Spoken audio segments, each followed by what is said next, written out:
You shared quite a bit about how you eat and how you think about food. Let's just go right through a typical day and what you might eat. So some of it does depend. Like I do pediatric dentistry on Fridays. And so on a day like that, I'm just giving this as an example because this is the one day of the week where I have a semi-normal life. The rest of my life is atypical. Uh, so on that day, like I eat breakfast early because I got to leave for work. On my regular day, I don't. I'll get up, have coffee, and then when I'm hungry, 2 hours later, or an hour and a half later, an hour later, whenever like hunger hits, that's when I'll eat my first meal. But if I'm going to do dentistry and I got to go travel, I got to go to work, I eat breakfast, lunch, and dinner. But the day is, I'll wake up, I'll have the coffee and element, I'll work, I'll eat breakfast, beef mostly. If I'm doing eggs, that's when I'll have eggs. Recently, it's also been a little bit of milk. I will work throughout the morning, and then before lunch, I walk around my neighborhood without a shirt on. It's really weird, but I mention this because I think getting sun exposure is super important. But most people, they go outside, but they're wearing all their clothes. Like they have a very small amount of skin actually like exposed to to the sun. And for someone that's kind of like, pale and white like me, it only takes 15 minutes, 20 minutes out in the sun at noon or around, when the sun's highest. That's when UVB is the highest as well. People will tell you that's bad, but that's when you're going to maximize vitamin D synthesis. So I'll go outside before lunch, 15 minutes, walk around the neighborhood, less than a mile. But I'm going to get that 15, 20 minutes of sun. I'm going to get my blood flowing, and then I eat lunch after that. A lot of people eat after or walk after they eat, which never made sense to me. After you eat, the body goes into parasympathetic, which is rest and digest. Um, so I always like to not walk after I eat. So I walk, then I eat lunch.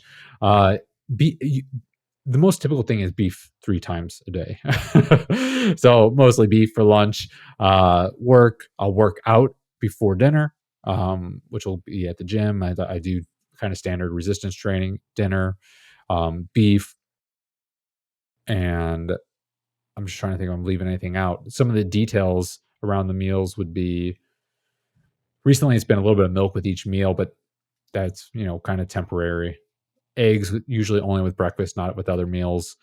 If I were to be eating like the potatoes that we talked about, like more of like the hyper carnivore, which basically this is what I do recommend most people. I recommend a lot of times people do a 90-day carnivore challenge, then finding their place on the hyper carnivore spectrum, which means 70% of your diets can be animal foods, but 30% can be kind of our lower tier rung plant foods that we just discussed. And if I was going to do that, I would usually I would put the carbs, I would backload them, carb backloading. It's a bodybuilding term, but it just means like after your workout in the evening, you have carbohydrates in that meal. You just deplenish muscle glycogen in the gym. You replenish that glycogen with the most appropriate kind of plant food, which I think, like a steak and potato is a fantastic dinner for most people. So that's it. I go to bed early. I wake up early. I don't know. Did I leave out any details there? Well, I'm just curious, given the amount of beef you eat, are you a big fan of different cuts, different ways of that meat being prepared, like a ground beef versus steak? How do you create diversity? Or do you? Is that important to you? I don't. The diversity comes to me in the form of the cow, meaning like, because I just buy a full cow and I store it in a deep freezer. I'll pull cuts. By the nature of that, about 50% of that is ground beef. So I will say probably 30 to 40% of my diet is ground beef. And I say that because I will go buy some steaks at the store when they're on sale to supplement so I don't have half my diet ground beef. The diversity comes sometimes I'll cook ground beef and cook it like as ground beef, but a lot of times I'll just make smash burger patties. Like that way I don't render out so much of the fat. Um, and then the different cuts come with like the cow. Like so I'll generally do like a steak for breakfast, a fattier steak for breakfast, and then as the day goes on, I'll usually eat leaner cuts if I have the choice. And sometimes just like whatever's in the freezer and thawed. But that's just and it's just more of like a bodybuilding mindset.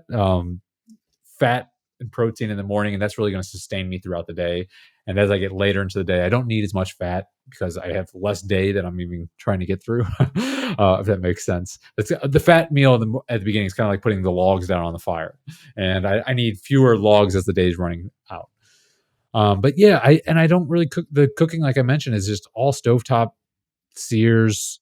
Not a ton of diversity. Like I mean, I ate beef milk and eggs. The one thing I was doing, we talked about liver. So one of the things I was doing, and this was during the cut mostly, but it was also earlier than that. So I'll take the liver, and I know it's high in vitamin A and all that we talked about. So I cut it up into, let's just call it 1 ounce, probably half ounce bites. I call them liver bites.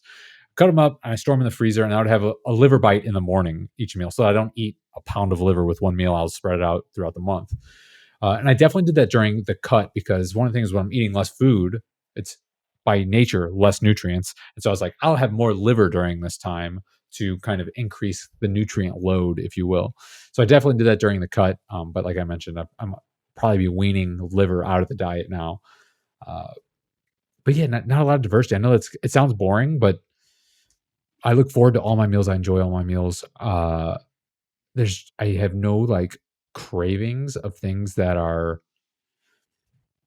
like I don't see meals and I'm like, oh man, I wish I could eat that. uh, on special occasions, this is like kind of maybe the last detail regarding that would be like ice cream. I think I love ice cream. Luckily, I think it is one of the healthiest unhealthy foods you could choose. Like if you had to choose like a dessert food, like especially you can get ice cream with good ingredients, meaning like you can buy ice cream that is like just milk, eggs, honey, like real ingredients. Like there's only like 3 or 4 ingredients in it. So more or less it's a of the desserts, that's a one to steer. I don't do much of it, but like if I were to do that, I'd be like, hey, ice cream's more or less fine. How often would you have that?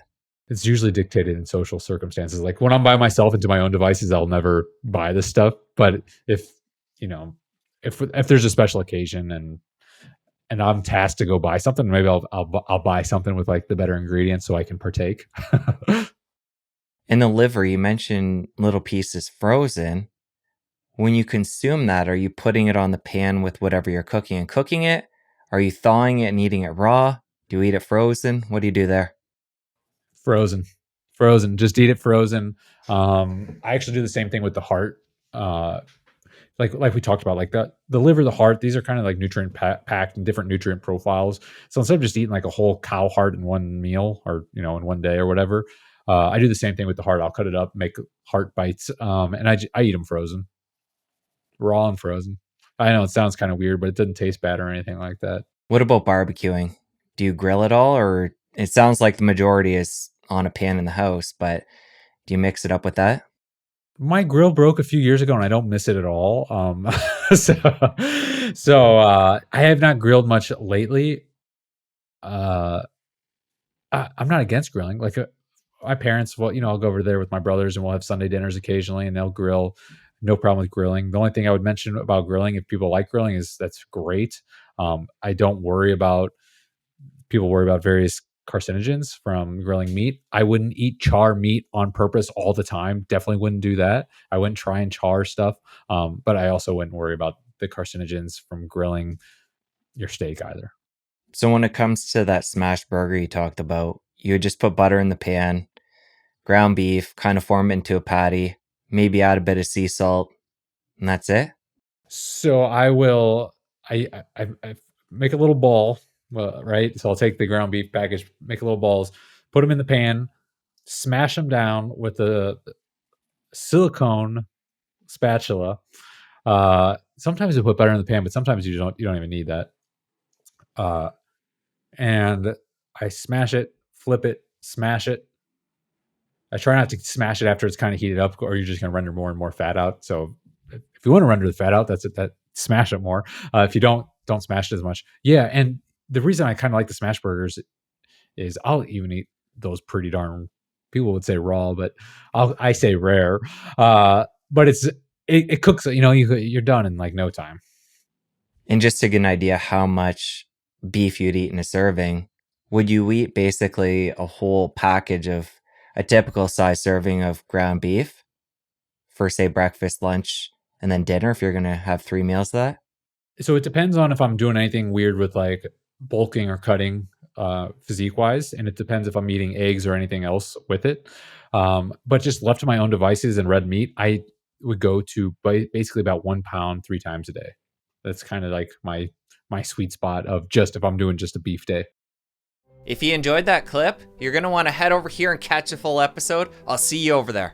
If we take those 300,000 years, we put them on a 24-hour clock. The first 23 hours, we don't see cavities in the fossil record. We don't see periodontal disease in the fossil record. We don't see malocclusion in the fossil record. We don't really see abscesses in the fossil record. But something happens 1 hour.